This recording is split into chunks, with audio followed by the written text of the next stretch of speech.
CPM Kayamkulam Peringala local committee രാഷ്ട്രീയ വിശദീകരണ യോഗം നടത്തി. ജില്ലാ സെക്രട്ടറി ആർ നാസർ ഉദ്ഘാടനം നിർവഹിച്ചു. CPM കായംകുളം പെരിങ്ങാല ലോക്കൽ കമ്മിറ്റിയുടെ നേതൃത്വത്തിൽ രാഷ്ട്രീയ വിശദീകരണ യോഗം സംഘടിപ്പിച്ചു.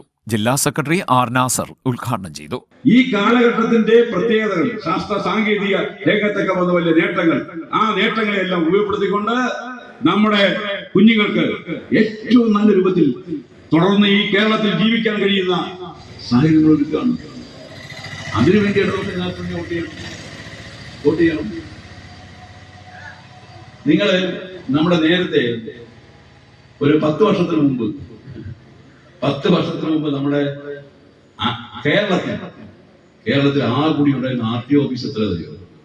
RTO ഓഫീസ് എന്ന് വെച്ചാൽ ഈ വാഹനങ്ങൾ രജിസ്റ്റർ ചെയ്യുന്ന ഓഫീസ്.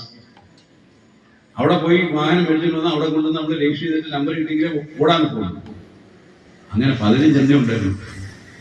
15 RTO ഓഫീസ് ഉണ്ടായിരുന്നു. അപ്പൊ 15 നമ്പർ ഈ KL 0 ഇതൊക്കെ പറഞ്ഞ് കാണുകയാണല്ലേ. അങ്ങനെ 15. ഇപ്പൊ എത്ര ഉണ്ടെന്ന് അറിയോ?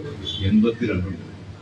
എല്ലാ മേഖലയിലും കൃത്യമായി ഇടപെടുന്നുണ്ട്. അങ്ങനെ ഓരോ മേഖലയിലും ധന മാനേജ്മെന്റിലൂടെ, ആരോഗ്യ മേഖലയിൽ, വിദ്യാഭ്യാസ മേഖലയിൽ, കാർഷിക മേഖലയിൽ, അടിസ്ഥാന സൗകര്യ വികസന മേഖലയിൽ, അങ്ങനെ എല്ലാ മേഖലയിലും ഗവൺമെന്റ് കൃത്യമായ ഒരു ധന മാനേജ്മെന്റ് നടത്തിയിട്ടാണ് നാസർ സാർ ഇവിടെ പറഞ്ഞ വിസ്മയകരമായ 100 കോടിയുടെ പെരുമ്പളം പാലം അടക്കം നമ്മുടെ ജില്ലയിലൊക്കെ ഇതൊന്നും ആയിരുന്നില്ല പണ്ട് നമ്മളുടെ ജില്ല. ഇപ്പൊ എന്തൊരു മാറ്റമാണ്!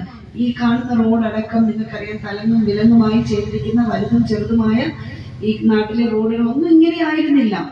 10 വർഷത്തെ നമ്മുടെ ഗവൺമെന്റിന്റെ ഭാഗമായിട്ടുള്ള നമ്മുടെ എല്ലാം അധ്വാനമാണ് ഇന്ന് നമ്മുടെ നാടിങ്ങനെ എല്ലാം പൂർണ്ണമായി നമുക്ക് പറയാൻ പറ്റൂ. ഇനിയുമുണ്ട് കുറച്ച് കാര്യങ്ങളൊക്കെ. തീർച്ചയായിട്ടും അത് ഒരിക്കലും ഇനി ഒരു ഇരുള് വീഴുന്ന ഒരു കേരളത്തെ നമുക്ക് സ്വപ്നം പോലും കാണാൻ പറ്റില്ല. ഇപ്പൊ പണ്ടൊക്കെയാണ് ഈ സമയത്ത് വീടുകളിൽ പവർ കട്ടും ലോഡ് ഷെഡിങ്ങിന്റെയും പ്രശ്നമാണ്. അതൊക്കെ സത്യം തന്നെയല്ലേ? പുസ്തകങ്ങളില്ലാത്ത വിദ്യാഭ്യാസ കാലം, അതുപോലെ തന്നെ പെൻഷൻ ഇല്ലാത്ത അച്ഛനമ്മമാര്, അതൊക്കെ ആകെ 600 രൂപയാണ് കൊടുത്തോണ്ടിരുന്നത്. അതുപോലും കൊടുക്കാതെ 18 മാസം കഴിഞ്ഞ് ഇറങ്ങിപ്പോയ പാർട്ടീസാ പറയുന്നത് ഞങ്ങൾ അങ്ങനെ വർദ്ധിപ്പിക്കും, ഞങ്ങൾ ഇങ്ങനെ വർദ്ധിപ്പിക്കും എന്നൊക്കെ. കോൺഗ്രസിന്റെ ആ ക്യാമ്പയിനൊന്നും പാവപ്പെട്ട മനുഷ്യർ വീണ് പോകരുത്. എന്താ സംഭവം എന്ന് വെച്ചാല്, നമ്മൾ പറയത്തില്ലേ, ആൾക്കാരെ പറ്റിക്കാൻ വേണ്ടി മോഹന വാഗ്ദാനം കൊടുത്ത് ഇന്ത്യ മഹാരാജ്യത്തെ കോൺഗ്രസ് ഇല്ല. കോൺഗ്രസ് ഭരിച്ചിരുന്നൊക്കെ BJP അധികാരത്തിൽ വരുമോ? BJPയോടുള്ള ഇഷ്ടം കൊണ്ടല്ല, കോൺഗ്രസിന്റെ ദൗർബല്യം കൊണ്ടാണ്. ആ കോൺഗ്രസിന് മനുഷ്യന് പ്രതീക്ഷയില്ലാതായിരിക്കുന്നു. കോൺഗ്രസ് ഭരിച്ചിരുന്ന ബഹുഭൂരിപക്ഷ സംസ്ഥാനത്ത് കോൺഗ്രസിന്റെ കയ്യിൽ നിന്ന് നഷ്ടപ്പെട്ടു പോയിരിക്കുകയാണ്. KH Babujan, U Prathibha MLA, P Ganakumar, Sheikh P Haris, B Aminsha, P Suresh Kumar, CA Akhilkumar, PS Shivaprasad തുടങ്ങിയവർ സംസാരിച്ചു. CDNet news, Kayamkulam.